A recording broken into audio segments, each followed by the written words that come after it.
Now at 6, the big 3-on-3. Number 1. Tomorrow, likely the hottest day that we have seen so far this week. Heat advisories already issued for most of Connecticut when the heat breaks and storms return in the first alert forecast. Number 2, staying cool on campus. How students are trying to beat the heat without air conditioning in many of the dorms. Number 3. It's quite treacherous, as you can see, especially if it's raining or snowing. No sidewalks. A local mom is raising a red flag about her daughter's new bus stop. Why she says it's dangerous and what we found when we went looking for answers. In an Eyewitness News exclusive. All next at 6. Now on Channel 3 and streaming on WFSB+. This is Eyewitness News at 6. First up at 6 o'clock, a first alert for day 2 of this extreme heat and humidity we are all feeling. These are live pictures right now from our iCams in Hartford, New Haven, New London, and Torrington. Every corner of our state feeling this hot and muggy air. Good evening, and thanks for joining us tonight at 6. I'm Erin Connolly. And I'm Stephanie Simone. No relief in sight, too. We need 3 days of temperatures topping 90 to make it an official heat wave. And meteorologist Mike Slifer is here with the first alert forecast. And Mike, that heat wave looks like it probably will happen. We as a team are pretty confident in that. Of course, Mike Slifer and Mark Dixon, who is off today. It is still hot outside. As we approach sunset, the sun getting lower in the sky. Perhaps a little bit of relief. Instead of feeling like 100 degrees outside, it feels like it's 95. But brutal heat and humidity really the big story here. Again, heat advisories have been expanded to include all of Connecticut. Some of these extended right through Friday at this point in time. Our alert goes through Friday too. High heat and humidity, the big stories here. Heat illnesses will be possible, heat stroke, things like that. Take it easy if you're going to be outside. The next several hours, we remain hot. Tonight, temperatures will fall to about 75 to 80 by 10 p.m.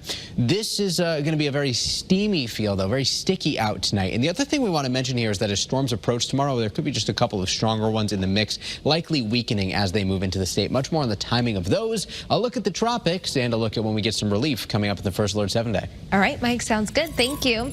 Our team coverage of the hot weather continues tonight. The dangerous heat as many college students trying to keep cool. Especially since many dorm rooms do not have air conditioning. Channel 3 New London Bureau Chief Luke Hydash is on the UConn campus tonight with how students are trying to beat the heat. Students on campus are wasting no time getting to and from their classes, as too much time outside can get real hot real fast. It's almost hotter inside my dorm than outside. Judah Friedman is a freshman. Like many students, his dorm room doesn't have AC. So anytime I'm not in a class, I'm either heading directly to Worth or I'm going to a dining hall, just somewhere where it's just a little bit cooler. Worth is one of the few dorms on campus that does have air conditioning. Most of the others do not. The rec is nicely air conditioned. The rec center does have air, which means the walk back from a workout is the hottest part for freshman Kaylee Connolly. You know, stay active, especially when, in this transition, there's so many new things going on. On the south side of campus, a new dorm is being built. It will have air conditioning. I think it would definitely be good for the students and easier. UConn officials say buildings built in the last few decades have air, but there are some stragglers. They recommend students limit time outside and get a good fan or find a common area with air conditioning. It's hard to sleep, but I sleep with a fan directly in my face. Some students do get portable air conditioners for their dorm rooms. They need a doctor's note to get it. Sticky, and I mean just getting to class and from, just puddles, you know. I'm so sweaty, so gross. I think being cool is a mindset. What, are you comfortable? Do you think I'm comfortable? No. School reminding students tonight to take a cool shower before they go to bed to try and cool down. In stores, Luke Hydash, Channel 3, Eyewitness News. We also want to remind you to download the WFSB weather app. There you can get the latest information on the rising temperatures anytime. You can also scan the code you see right there on your screen to download the app today. Just into the newsroom, we've learned the state received a federal agricultural disaster declaration due to the heavy rain and flooding in July. Those storms caused significant flood damage to farms and crops. The disaster declaration means farmers in all 8 counties can apply for federal disaster assistance, including emergency loans to cover losses. And now to the very latest on campaign 2023. The gloves are coming off in the race for mayor in Hartford. The primary next Tuesday. Chief political reporter Susan Raff shows us how 2 candidates are attacking the endorsed candidate. Arunan Arulampalam is the endorsed Democrat for mayor. And in these final days before the primary, 2 candidates are coming out swinging. This obvious pay-to-play scheme is a betrayal of the public trust. Eric Coleman says at a recent fundraiser in Torrington, Arunan Arulampalam promised Torrington voters a voice if they donated to his campaign. This is exactly what Arulampalam said. You may not have a vote, but by contributing, by getting involved in this election, you can have a say in what this city looks like and the level of investment we put into our capital city. While Torrington voters don't live in Hartford, some may work in the capital city or have a business here. Outgoing Mayor Luke Bronin says we all have an interest.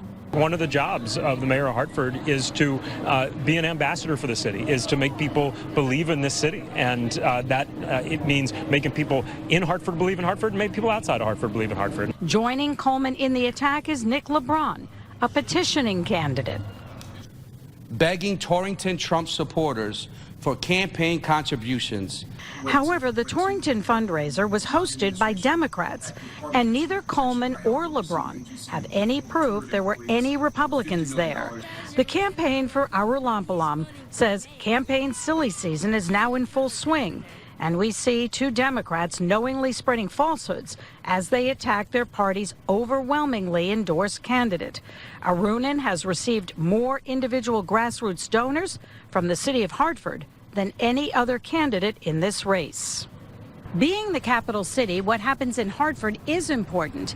WFSB is hosting a live debate tomorrow night with all 3 Democratic candidates who are going to be on the primary ballot next week: Arulampalam, Coleman, and John Fonfara. The debate airs from 7 to 8. In Hartford, Susan Raff, Channel 3 Eyewitness News. We are following more breaking news tonight. Mosquitoes in Glastonbury are the latest to test positive for West Nile virus. And Channel 3's Aya Galal joins us at the First Alert Desk with new information. Aya. Well, Stephanie and Aaron, 16 mosquitoes trapped in the Tryon Street area have tested positive for West Nile virus. Positive results have now been identified in 30 Connecticut cities and towns. Of roughly 5,000 mosquitoes tested this year in Glastonbury, 16 were positive for West Nile virus. Folks are being encouraged to take precautions in order to prevent mosquito bites. That's especially important during the dawn and dusk hours. Those precautions include wearing long sleeve shirts and pants when outside and eliminating standing water on your property. Most people who develop West Nile virus do not have symptoms that are serious, but those serious cases can affect the nervous system. Scientists anticipate continued risk until mosquito activity slows down in October. At the First Alert Desk, Aya Galal, Channel 3 Eyewitness News. Aya, thank you. Heading to Coventry tonight, that's where school bus drivers spent a second straight day on strike. The drivers are trying to put more pressure on the bus company and the Board of Education. They have been handing out flyers at dismissal time as they picketed for a few hours this afternoon. Drivers want a $3 to $4 an hour pay increase, 80% of their health care covered, and 401k contributions. We reached out to M&J Bus Company today, but have not heard back. Coming up next at 6 o'clock, if you're looking for a job, Dunkin Park in Hartford was the place to be today. We will take you to the capital city, where dozens of agencies were on hand to hire. Then an Eyewitness News exclusive, a mother speaking out about her daughter's school bus stop, why she says it's become a danger for her little girl.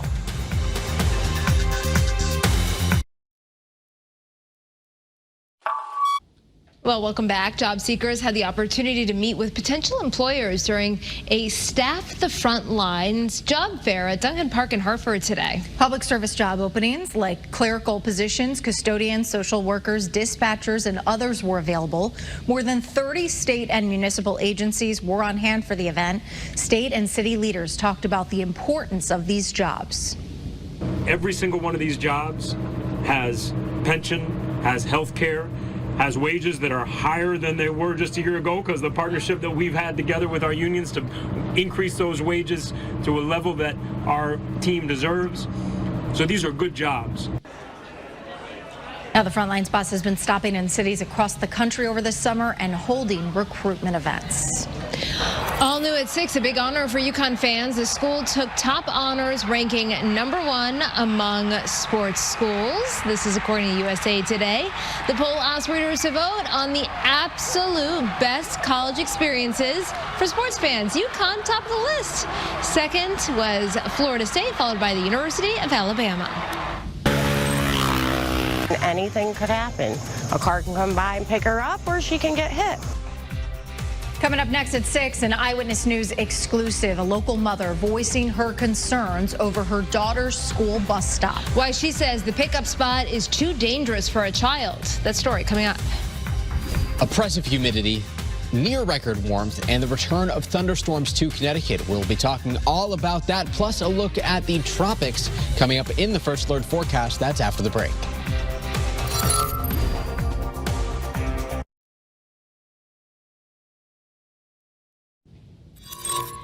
And now a Channel 3 exclusive, a Waterbury mom fighting for her daughter's safety, claiming the 7th grader's new bus stop is dangerous.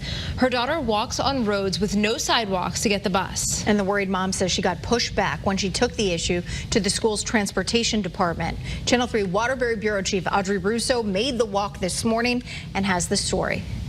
If you walk at this pace, it's 10 to 12 minutes. If you walk slower, about 15. On a GPS, it's not the longest trek, measuring not quite 3/4 of a mile.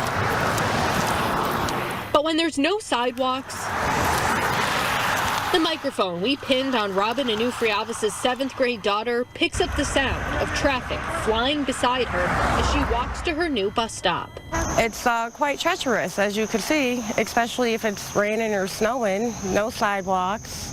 The Aces at Chase Magnet School student was picked up at the corner of Monteau and Chestnut Hill Ave last year. But for this year, the bus stop was changed to the entrance of Waterbury's Bucks Hill Public Park. Anything could happen.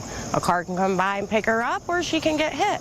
Robin walks with her daughter every day, twice a day. The morning and afternoon. She says when she reached out to ACES or Area Cooperative Educational Services, they dismissed her safety concerns. She told me that they don't do corner stops. I could email her about transportation. She wouldn't be looking at it till October 1st, and she told me her answer would still probably be no. We reached out to ACES Transportation Department, and a representative sent us a letter that went out to parents saying, quote, during the first 3 weeks of school, the focus is placed on addressing new registrations, students who are not assigned busing, and significant safety issues that do not require the creation of a new stop. We pressed them, asking what a parent like Robin, who is requesting a new stop due to safety issues, should do for the next 3 weeks. They didn't respond back. And it is a big safety issue. The problem is bad enough on a hot day like today, but Robin says that she's even more concerned about the winter when it's darker and the roads aren't plowed. There's no compassion, no kindness. You just no. In Waterbury, Audrey Russo, Channel 3 Eyewitness News. No, you're not having deja vu. Temperatures today topped out very similar to where they did yesterday. 92 in Hartford and Windsor Locks, 91 in Meriden, 93 in New Haven and Chester, 90 in Groton, 89 in Willimantic, 87 in Waterbury, Torrington, and Salisbury. So that's 2 days in a row now where we've hit 90 degrees or higher for the Hartford area. Tomorrow, we're pretty confident that will happen again, leading to our second heat wave of the year. Heat advisories already posted for tomorrow, and some of these go right into Friday now as well. Heat advisories expanded and extended. Our alert continues through Friday. High heat and humidity, the big story. Hydration will be important over the next several days, limiting outdoor activity, especially in our peak heating hours. Here's a live look on our iCam in Rocky Hill. Some haze there in the distance. Skies are otherwise mostly clear. A live look on our iCam in New Haven, 86 right now with variable winds in the Elm City. 95 moving along just fine. Air quality not great, though. Moderate air quality being reported statewide. We do have air quality alerts in effect for parts of Connecticut, including Fairfield, New Haven, and southern New London counties. On the hour-by-hour forecast for the next several hours, we're expecting temperatures to fall rather slowly. And notice, clear skies expected through most of the night tonight. And just given how much moisture we have in the atmosphere, there could be a little bit of patchy fog, although it doesn't appear to be quite as widespread as what we dealt with this morning. Temperatures tomorrow will climb quickly, too, back into the mid-80s as early as about 10 o'clock, 90 by lunchtime, and thereafter we could be talking record warmth. We also could be talking some isolated storms. First Alert Futurecast does show that later tomorrow, especially through the afternoon and evening, showers and thunderstorms will be ongoing to our west. These clusters of storms will try to hold together as they approach Connecticut. We expect them to weaken approaching the state borders. However, some of these still may be on the stronger side as they move through. There will likely be a couple of rounds of these lasting into Friday morning. The Storm Prediction Center is highlighting parts of the state under a bit of a severe weather risk. We're not expecting widespread storms. They will be very isolated in nature. And again, they will likely be from storms moving in from New York State and weakening as they do so. But some gusty winds certainly not out of the question if those storms can hold together. In the tropics, we now have Hurricane Lee, a Category 1 hurricane. But the big story for Lee, of course, is the forecast moving forward. It's expected to become a major hurricane as it continues its northwest trek. The question beyond that is what happens as it moves north of Hispaniola? Do we end up with impacts to the East Coast? Certainly too early to tell, but as soon as we know, you'll know. We'll give you the first alert on that as well. Forecast low temperatures tonight, upper 60s and low 70s away from the shoreline, mid 70s at the shoreline tomorrow, 90 to 95 degrees. It is going to be brutal out there. Isolated storms become more likely starting Friday. Our alert continues into Friday for the risk of some storms as well as the heat and humidity. By Saturday, just a touch cooler. Scattered storms continue on Sunday and linger into Monday. Our next day of dry weather with temperatures where they typically would be comes on Tuesday with highs in the 70s. Mike, thank you very much. Many schools canceled their sports practices today due to the heat. We did check in on Xavier High School in Middletown, where practice was held today. Players practiced without pads, and there was plenty of water breaks. The team eventually put on pads for a short time. The football season kicks off tomorrow night, but some schools are already moving their openers due to those sweltering conditions. Channel 3 is your back-to-school authority, and earlier today, students in Manchester headed back to class. There are some big changes in the district this year. Bauer Elementary School faced a year-long renovation. They are now fully running on net zero energy. School officials are also putting a big priority on attendance this year. They say chronic absenteeism is still above pre-pandemic levels. And we love seeing your first day of school pictures. This is a good one. This is Bryson from Madison. He had his first day of preschool. Way to go. And next up, we have Daphne. She had her first day of school in first grade in Wethersfield. So cute. You can send in your pictures anytime to WFSB.com and see them on air and online. The CBS Evening News is coming up next. Here's a look at what's ahead. We've got a lot of news coming up. An alarming new study showing a dramatic rise in worldwide cancer cases and deaths among young people. Why diet and alcohol consumption may play a role in the diagnosis. That and more news tonight on the CBS Evening News. And then ahead on the Eyewitness News at 7, scorching temperatures causing a number of school districts around the state to send those kids home early. Hear from Shoreline students who were impacted and how some spent the rest of the day when we see you at 7. And we are taking you town by town tonight, starting in West Hartford, where there is a new pet shop in town. Green Tails Market opened their pet supplies business on LaSalle Road earlier today. They also plan to open another location in Farmington next month. We move on now to the town of Bethel, where the police department's new canine has a new name. Meet Canine Rebel right here. His name was chosen in honor of a police canine who was killed in 1984 while serving his community in Georgia.